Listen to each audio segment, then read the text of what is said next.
Guys, gonna do one quick video today. I wasn't planning on coming to the shop, but Metal Pete was missing a part from the last time he was here, and I was pretty sure that I remembered putting that part in his car, but I wanted to double check and just make sure that it wasn't like sitting on the driveway or something like that. So while I was here, I decided to make a quick video of one of the... I got 4 really cool things in the mail today. The other ones, you'll just have to wait and be surprised. 2 of them I got aren't complete yet. I'm waiting on, like, you know, how people ship something and the blades will be in one box and the motor will be in another. So, I'm still waiting on parts for 2 of them. The other one I think we're going to do when Metal Pete comes down here Friday to celebrate his birthday. And I know he's going to want to do this one, so either we'll do this one again or I'll let him take it back and do it at his shop. So, long story behind this fan here. It was up for sale, and it was going to be really expensive to get it to me. Both the cost of the fan was really expensive, and the shipping was going to be really expensive, and the pictures weren't very good. And I asked for more pictures, and they didn't help. And it looked like a cast motor, but I was not sure, and it was not going to be worth the kind of money if it was stamped. And it looked cast, but the proportions were throwing me off. And so I showed the pictures to a few people that I trusted, a few good friends of mine, and everybody said, I think it's cast, or yes, it's cast, but there was no real equivocal answer. And so, is that right? Equivocal? Unequivocal? I just stopped in my tracks because I'm thinking I used that word wrong. Somebody who's smart with grammar, correct me in the comments, because I'm got too many things in my mind. Anyhow, so, I took a chance on it, spent way more than I would normally pay for something like this, and it arrived today. And despite the fact that the box that it arrived in was ripped open and the motor sticking out, it was not damaged beyond use or repair. And I figured out why nobody could figure out the proportions and what it was, because it's 36 inch. And all this time I was looking at it, at least, I can't speak for anyone else, thinking that it was... thinking that it was 56 inch. And so I was not expecting a small fan, which makes it all that much cooler. That said, I think I actually like the proportions of the 52-inch ones better. 56-inch ones, excuse me, better. I don't actually like the proportions on this, which is rare. Normally, if you take a cool fan and you make it 36-inch, I like it better. But there are exceptions to that. You know, one exception is... ring fans. I like those better in 56. So, you know, there's always exceptions, and I think this is one of them.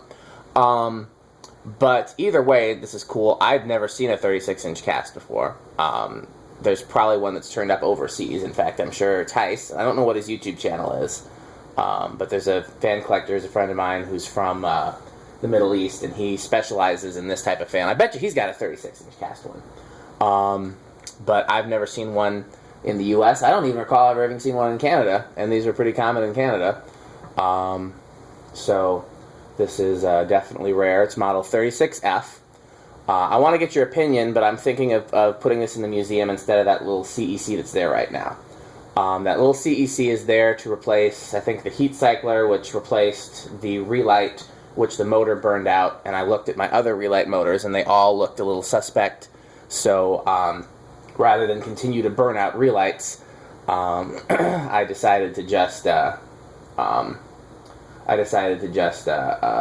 power the heat cycler instead, which a lot of people have been asking for. And you know, maybe I'll hang a relight unpowered, but my goal is to have every fan in the museum powered. So what I was going to do, that little 36-inch CEC was just temporary, and what I was going to put there instead was that unknown 3 wood-bladed thing with the kind of curved wood blades. And I don't even know who made it or what my video is even called, but if you find my video, it's the only 3 wood-bladed thing I have, and the wood blades are actually curved. You know, they're not warped, they're curved. So I was going to put that in place as a little CEC, and I'm wondering if this might be a better fit. Ultimately, I want to have one of those CECs in the museum, but I want it to be one of the 4-blade versions, and there's another collector who knows where some of those are, so him and I are going to get together at some point and see if we can buy those, and, you know, it'll, you know, we'll see one day.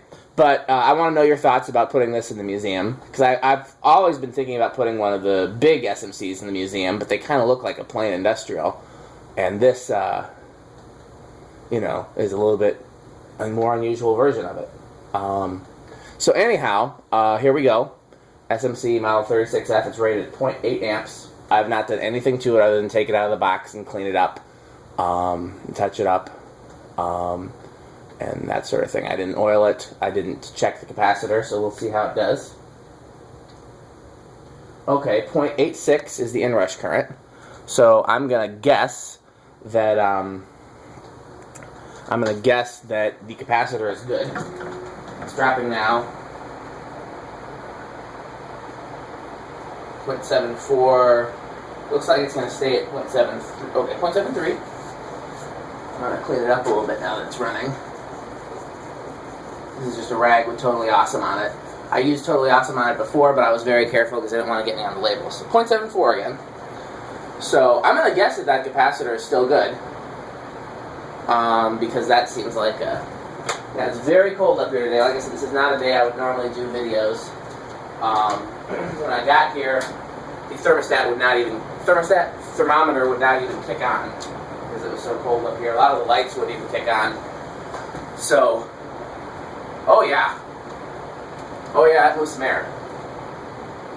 At my 15-foot distance, it moves at least as much air as a 52-inch K55 Casablanca or Hunter Original. Not quite as much as like a 56-inch Gold Line or something like that. But it's up there. It's up there. It's in that range. It's between the K55 Casablanca and the blah blah. So, yeah, it's way colder up here than I would normally do videos. While it's spinning down, I'm going to go grab my coat, actually, now that I'm thinking about it. Because...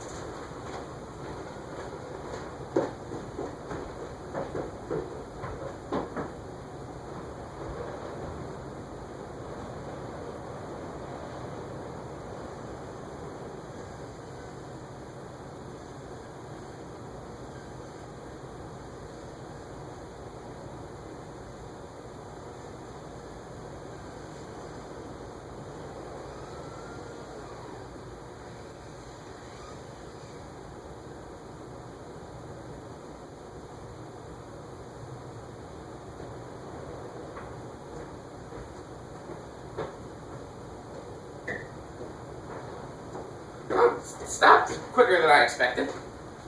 Was not expecting a quick spin down like that. Should have got some water while I was down there too, but I guess I didn't really have the time. Well, I want to see that spin down, so we'll do it again when we get to high next time. 1, 2, 3, 4. Does seem like the bearings might be a little stiff. Could also be because it's 40 degrees, too. And you hear that wind? 0.21. 5.27, so if we powered it at Fanimation, this would be the low. Yeah, it was... So when I first came up here, the thermometer wouldn't even kick on. When it finally got warm and bright enough up here for the thermometer to kick on, it was 27 degrees. 6.34.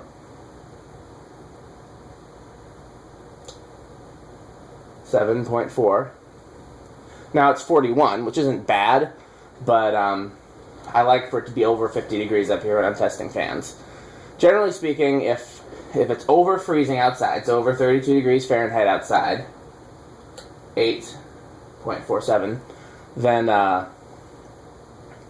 then turning on the heat in this building will make it up at least 50 degrees up here. 9.54, 10.6, we skip 11, 12.65. So this is a good range of speeds for it, for being on the Fanimation Learning Remote. This is not, because let's compare. That would be the medium.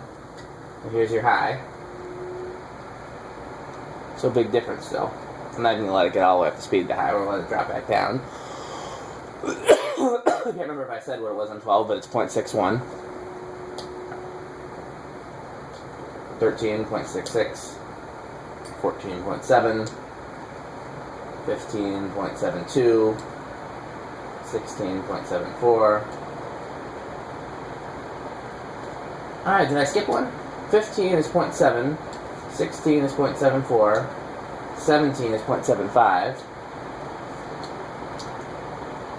20 is 0.78, and that I did deliberately skip it then because we're getting very gradual changes now. Are we over?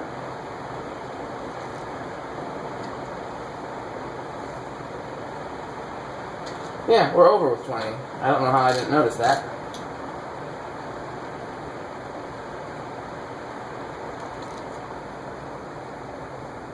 Nope. The 20's over. So I was thinking of the inrush current. 19 is over.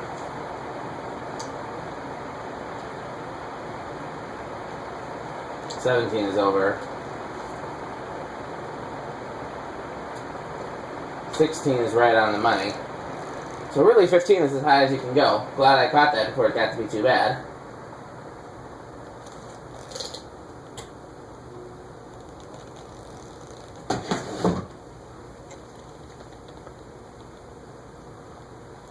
So I was going to let it spin down again because I wanted to see.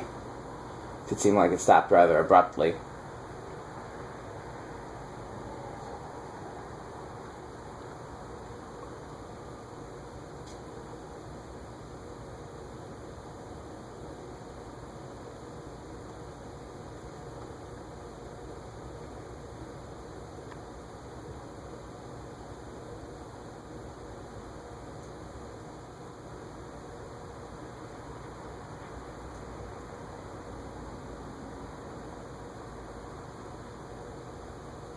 Yeah, it's a little abrupt. Those bearings are a little stiff, but it's not bad. I'd want to try it in a warmer temperature before I was confident in diagnosing it.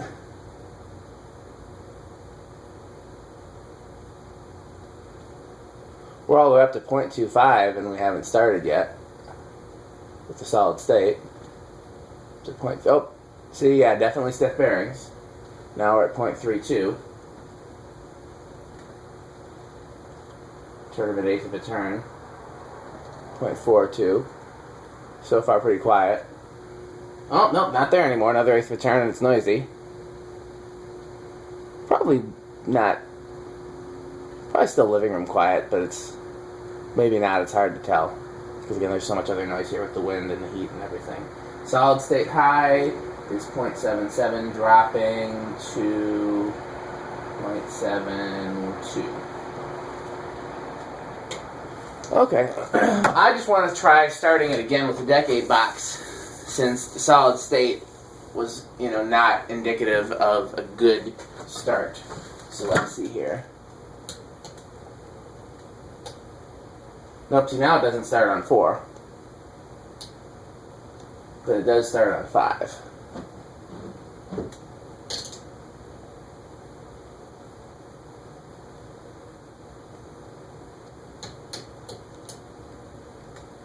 Now it starts on. Let's just give it a little shot in the top bearing, because I don't think the bottom bearing is the issue here.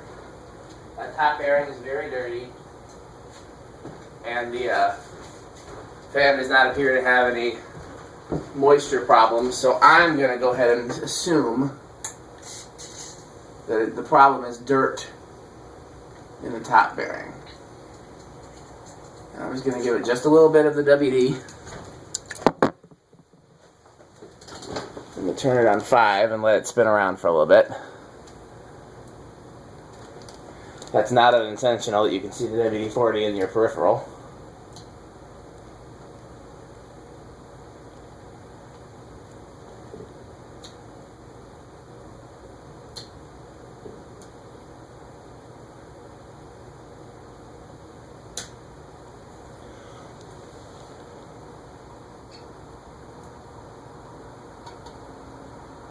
You hear it working its way in?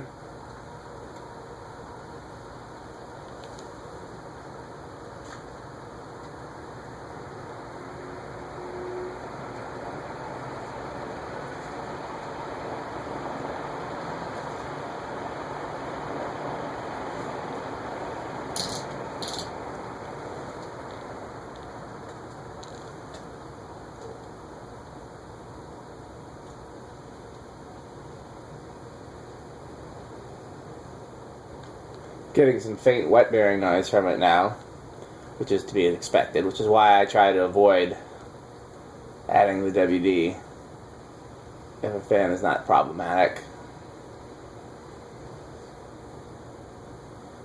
However, not starting on 4 could be an issue, because if we do power it in the museum and the Fanimation Learning Remote is 5 and there's a line voltage drop, which would put it closer to 4, if that makes sense, like the equivalent of having it as a 4. You know, it obviously doesn't change the capacitor value, but it would change how the motor reacts. I think that little bit of WD made a big difference in the rotation of it. Still an abrupt stop there at the end, though. Let's see what it does. 3. Still won't start on 4, huh? Now it won't start on 5. See, this is why.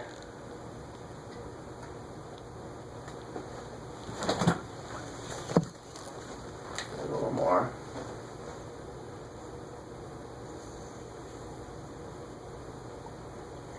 Anything after this, I'm just gonna wait and attribute it to the cold, and you know.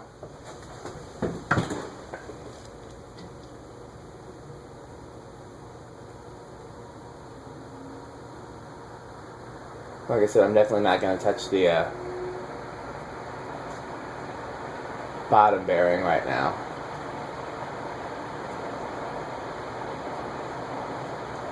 Oiling the bottom bearing is different too. If you don't take it apart, you just got to find a hole in the motor housing and basically fill it up with oil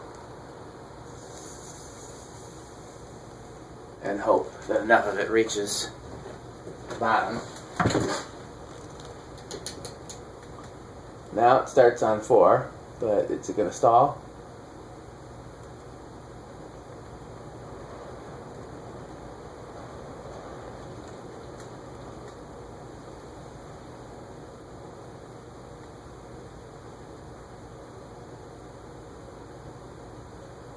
I think it just needs to be run on high for a while.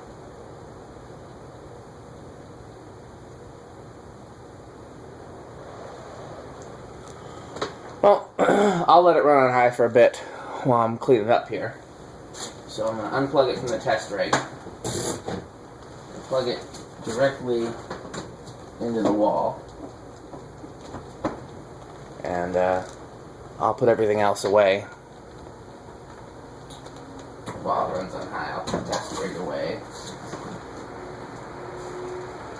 Put the ladder away. Put the heaters away.